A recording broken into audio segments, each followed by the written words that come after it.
I liked the point that I think Micah Parsons was trying to make, but I think he misspoke, or I don't know what happened. I'm sure he'll clarify when he said that Zach Martin works way harder than Mike McCarthy ever did. That was not the right way to put that message out. You're tuned in to the Ross Tucker Football Podcast, guiding your gridiron journey, none other than your host, former NFL lineman, Ross Tucker.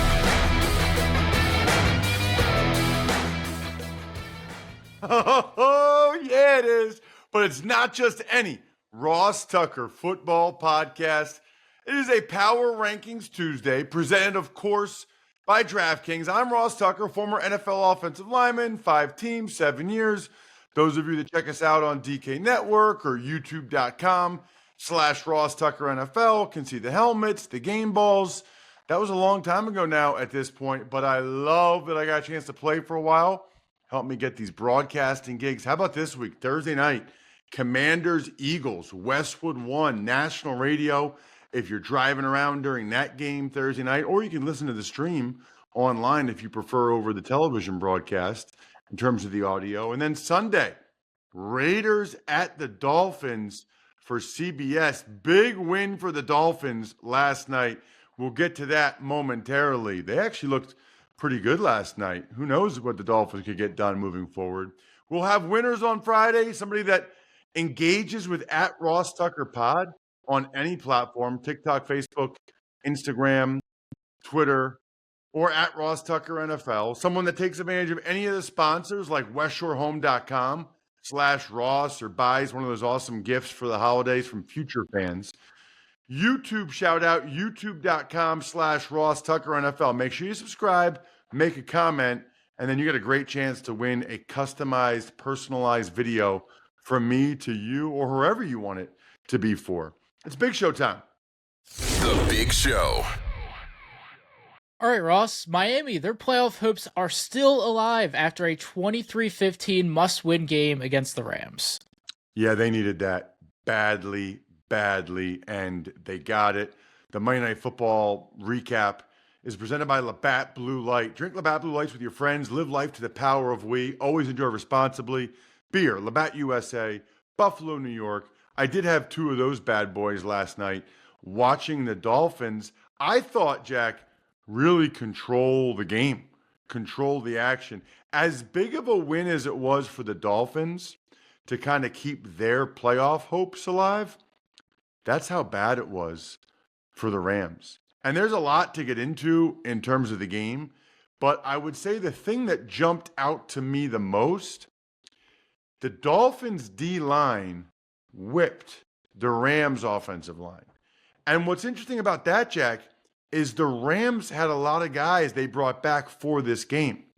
Steven Avila at left guard, Jonah Jackson at center, Noteboom at right tackle. Those guys struggled. That was a mistake. The Rams brought 3 guys that they thought were upgrades back on the offensive line all at the same time. Noteboom in particular struggled at right tackle as Chop Robinson had his way with him a number of times. But even inside, Jonah Jackson had some bad snaps at center. I thought Calais Campbell and Zach Sealer sort of dominated those inside guys. Avila had a penalty. You could tell those guys were rusty. That was something that jumped out from the game, was the Rams' offensive line was rusty. As a result, they didn't score 1 touchdown the whole game. They settled for 5 field goals. They moved the ball decently, but they'd have lost yardage plays. They'd get down near the red zone, and then they would bog down or have a sack or not able to convert. They were really, really poor on 3rd down.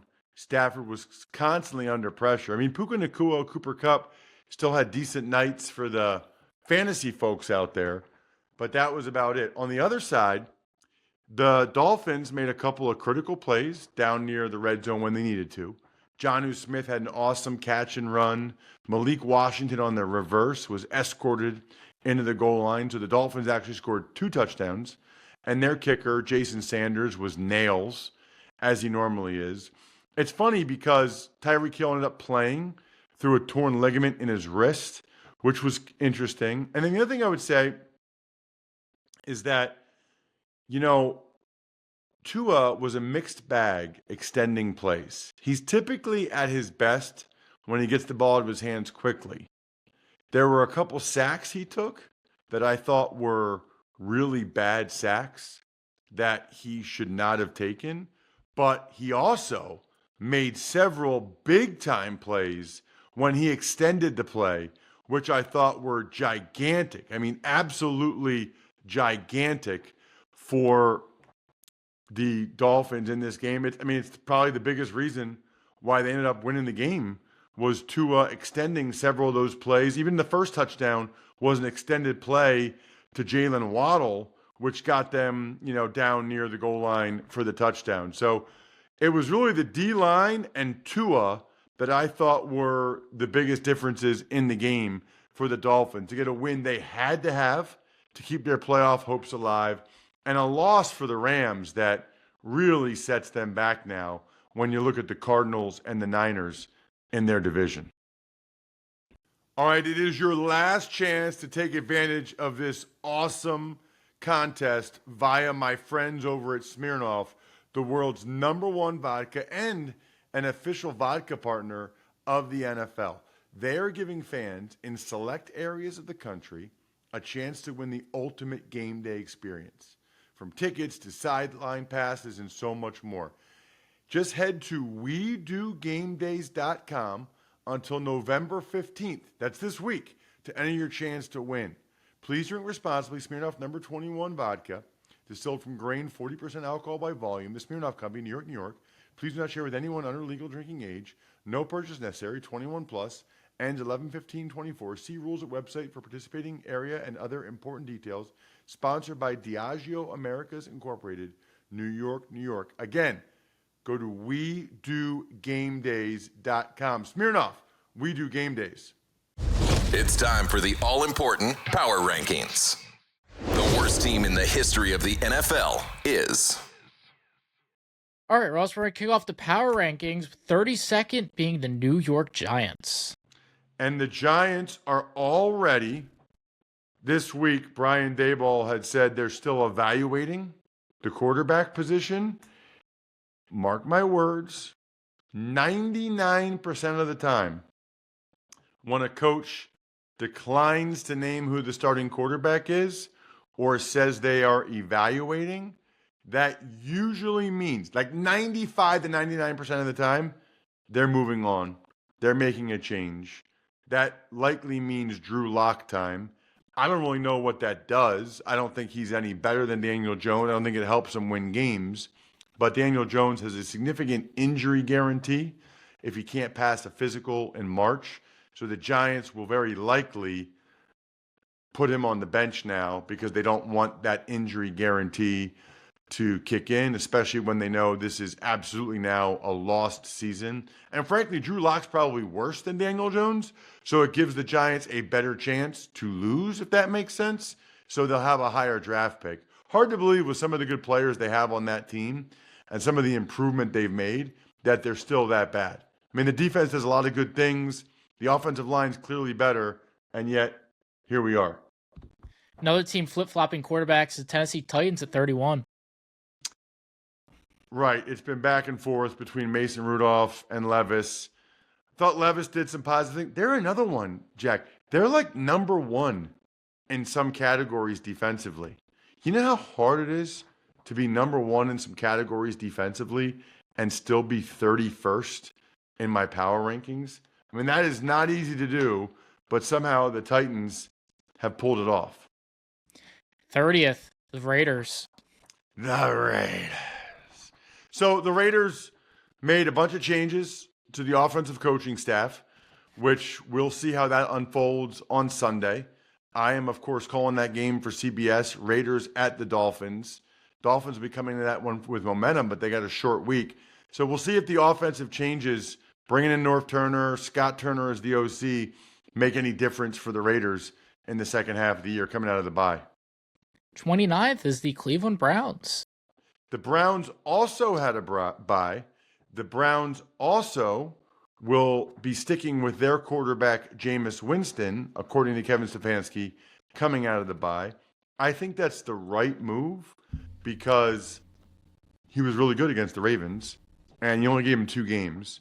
Let him at least feel like he's getting a chance to show what he can do before they'll probably move on to DTR so that they have a good read on what DTR is going into the offseason.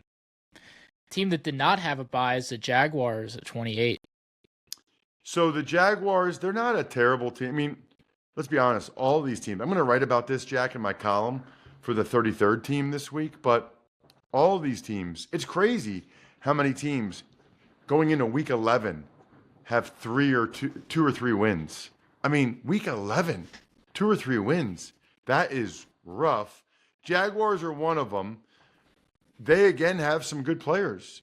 But like a lot of these teams, Browns, Raiders, Titans, Giants, they find a way to lose a lot of close games late. And the other team's quarterback usually does a better job of making the critical plays late in games to win than their quarterback does. And there's a decent chance that Trevor Lawrence will be out for the rest of the year with this left shoulder injury. 27th is the Carolina Panthers. Panthers are rising, man. Back-to-back wins for the Panthers. Strike up the band. I mean, I'm impressed, especially with all the injuries they have on really all over, but especially defensive side of the ball. You know, for them to have major injuries at every level of the defense, they've definitely played better on that side of the ball. And then offensively, they're running the ball. Bryce Young's doing enough and not making the critical errors. Okay, Panthers. Okay. 26th, the Cowboys. You know, I didn't even make this point. I didn't even tell you, Jack, I was going to do this, but I'm going to make this my Labatt take of the week, presented by Labatt Blue Light, the pristine Canadian Pilsner. Enjoy your beers together so you can live life to the power of we. Always enjoy responsibly. Beer, Labatt USA, Buffalo, New York. I liked the point that I think Micah Parsons was trying to make, which is that he feels worse for guys like Zach Martin, who might be at the end of the line, and he was hoping that they could get him a Super Bowl or get him to a Super Bowl. I think Micah Parsons' head and heart were in the right place as he was talking about the veteran guys that he respects that laid on the line every week. But I think he misspoke, or I don't know what happened. I'm sure he'll clarify when he said that Zach Martin works way harder than Mike McCarthy ever did. That was not the right way to put that message out if you're Micah Parsons trying to make a positive comment about veterans like Zach Martin. That last comment turned into a negative about Mike McCarthy and totally skewed the message. I think Micah Parsons was trying to make. 25th is the Bears. The Bears. Man, who would have thought a couple weeks ago the Bears would be behind some of these teams they're behind? But they just got absolutely housed by the Patriots at home. It's gotten ugly. I mean, there's a lot of rookie quarterbacks that look better than Caleb Williams right now. You know, I don't know. Bo Nix, not good. Not good at all. They're going to make changes according to Eberflus, but he's not saying what those changes are yet, which means either he doesn't know or he just hasn't actually made those changes yet, or he doesn't want people to know, right? Doesn't want us to know what those changes are going to be, which, by the way, there's some strategy to that. 24th is the New York Jets. Right, and they stink. Think about that. They stink, and they're 24th in the power rankings. They're ahead of a bunch of teams, which says a lot about a lot. They just got smashed.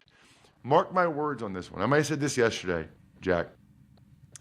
I do not see Aaron Rodgers playing out the string with the Jets to end this year. I just think there will be some type of injury at some point, and he won't play the last however many games. That's another prediction. So I got the Giants prediction. I got the Jets prediction. There you go. The Aaron Rodgers prediction. I'm throwing them out there today. 23rd is the Patriots. You know what? Gerard Mayo's done a pretty nice job with them because now not only have they won 3 games, but they've been super close to winning a couple others. I mean, they could really be close to being a 500 team. They're making progress on both sides of the ball with an undermanned roster. Okay, Gerard. Okay, Patriots. Team that made a big leap this week is New Orleans Saints, 22. Unbelievable. My biggest upgrade this week is the New Orleans Saints. Totally impressed with how they looked under Darren Rizzi. Now, in fairness, I had them dead last week after that loss to the Carolina Panthers. I had them 32.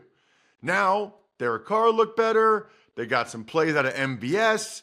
Maybe it's just the new coach boost for a week, but I had them leap a bunch of other bad teams, which is why now the Saints are my biggest upgrade. Upgrade your bathroom or entry door with West Shore Home. Get free installation plus 18 months, no interest, no payments when you visit westshorehome.com/Ross. 21st is the Indianapolis Colts. So this is where I would say we get to the middle.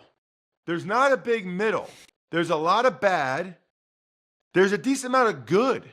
There's a small middle. It's the smallest middle, I feel like, Jack, we've ever had. The Colts are in the middle in the sense that they're not bad, but they're certainly not good. They are the worst of the mediocre. Hang the banner up. And they're sticking with Flacco again this week. 20th is the LA Rams. So Matthew Stafford not playing as well as he needs to. Neither is the entire team. You know, they thought about trading Kupp, but then they won 3 in a row. They had this momentum. They're not out of it yet, especially with 7 teams making it. But you look, Lions, Eagles, Falcons, Cardinals, Vikings, Commanders, Packers, Niners. It's going to be tough to be one of those 7 if you are the LA Rams at 4 and 5. 19th, Seahawks. Pretty much everything I just said about the Rams, you could say about the Seahawks. They're not out of it. They're still going to be battling to be the 7th seed, but it's going to be an uphill climb at this point. The other team from last night is the Dolphins. They're at 18. So if you look at the Dolphins' schedule, they now have a realistic chance to go on a run here. And then if they can go on a run and get in the mix at 6-6 if they win their next 3 games, then they're right there in it. They got to go on a roll, but the way they've played recently on offense since Tua's been back, combined with how the defense played last night, that actually gives the Dolphins a chance. Miami Dolphins got a shot. 17th is Cincinnati. Bengals still have a chance too. I guess we'll keep saying this until they get their 8th loss. That's another one. Hard to believe they don't have a better record with the way Joe Burrow, Jamar Chase, Trey Hendrickson are playing, right? Like those guys are having career years and they're 4 and 6. Middle of the pack is the Houston Texans. They're at 16. Their record says they're better than that. The eye test says they're not. They're 6 and 4. They've lost a couple in a row to the Jets and at home to the Lions after Goff threw 5 interceptions. Bad couple games for the Texans. 15th, Tampa Bay Buccaneers. The Bucs stop here. They're another one. I said this yesterday. Absolutely love watching Baker Mayfield play. The Bucs are not a bad team, but they've lost 4 in a row now. 4 in a row. They were 4 and 2. Now they're 4 and 6. And I feel like all of those games have been close, heartbreaking, back and forth losses. 14th is the Broncos. Speaking of close, heartbreaking losses, that game yesterday or Sunday could have been the difference for Denver. The thing is I don't know how much we got into it yesterday. I can't remember. The guy that got blown up, Forsyth, the center, you gotta get that second foot in the ground super fast, and you have to lean forward and throw your hands to give them some shock. You can't just be an absorber. You have to try to deliver some type of force in their direction. He just got absolutely annihilated, and they lost the game because of it. 13th is the Atlanta Falcons. Tough loss for the Falcons. Now, the good news is, in their division, they're still riding pretty easy right there. I mean, they still got a 2-game lead in their division, but you can't be doinking off games to teams like the Saints if you think you're legit like the Falcons. 12th, Arizona Cardinals. And how about them? They're like the anti-Bucks or some of these other teams we talked about. They've won 4 in a row. They were 2-4. Now they're 6-4. And I'm just telling you, they totally believe now. Kyler's going out there playing one of maybe the best game of his career. They're getting after people on defense now. Look out for the Cardinals. They believe under JG, Jonathan Gannon, their head coach. 11th is the Green Bay Packers. They got a fine record. They're 6-3. I would just say that something seems a little bit off with them. They just don't seem like the team they were in the playoffs last year. Can't quite put my finger on it, but I just don't think the offense, I mean, the defense has been fine. The offense is not firing on all cylinders like they were at the end of last year. We'll kick off the top 10 with the Chargers at 10. Go, Chargers, go. San Diego, Superchargers, San Diego, Chargers. They know who they are. Chargers, they're going to be a tough out in the playoffs, man, because Herbert's playing well. He's running it just enough to keep you honest. The defense is so much better than they have been. Look out for the Chargers. Go, Chargers, go. The perfectly placed 49ers are 9. Why is that perfectly placed? Because they're the Niners. Niners. The Niners at 9. Niners, 9. Niners. Did I catch a niner in there? What's that from? I don't remember. Some movie where the guy is like, the guy's giving him like a phone number and he says niner. He's like, did I catch a niner in there? I feel like maybe. Oh, is that Tommy Boy? Yeah, it is Tommy Boy. Tommy Boy. David Spade. Did I catch a niner in there? Anyway, they got a win they had to have. Shout out Tommy Boy. 8 is Minnesota Vikings. The Minnesota Vikings, not an impressive performance at all against the Jaguars, but they got the win. Nobody cares. That's all that matters. They're 7-2. Doesn't feel like they're 7-2. 7 Commanders. Gigantic game Thursday night in Philly against the Eagles. I'll be there. Who would have thought before the season that this would be 2 7-win teams at this point? Love it. Juicy. Tough loss for the Commanders. We'll see if they bounce back. 6 is the Steelers. Gigantic win for the Steelers. You know, everybody was talking about taking, I think Fezzik on Even Money podcast took their season win total under because their schedule was so tough. The Steelers will never go under. They will never not have a winning season under Mike Tomlin. It is unbelievable. Shout out to the Steelers fans that always want to get rid of him. Start top 5 with Baltimore Ravens. So, interestingly, the Ravens, who I have ahead of the Steelers in the power rankings, are behind them in the standings because the Ravens are 7-3, Steelers 7-2. They play this week, which is an awesome matchup. We got some great games. Eagles, Commanders, Ravens, Steelers, Chiefs, Bills. Okay, so think about that. The Commanders are 7th, Jack. That means we have 3 matchups pitting 2 teams in my top 7 of my power rankings.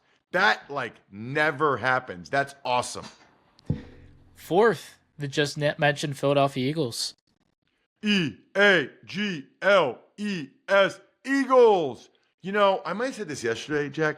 I'm not sure there's a team that has a better roster top to bottom than the Eagles. I mean, if you really look at it, their receivers, their tight end Goddard, their running back, their O-line, I'm not sure these teams ahead of them in my power rankings, I'm not sure you would take their roster over the Eagles roster.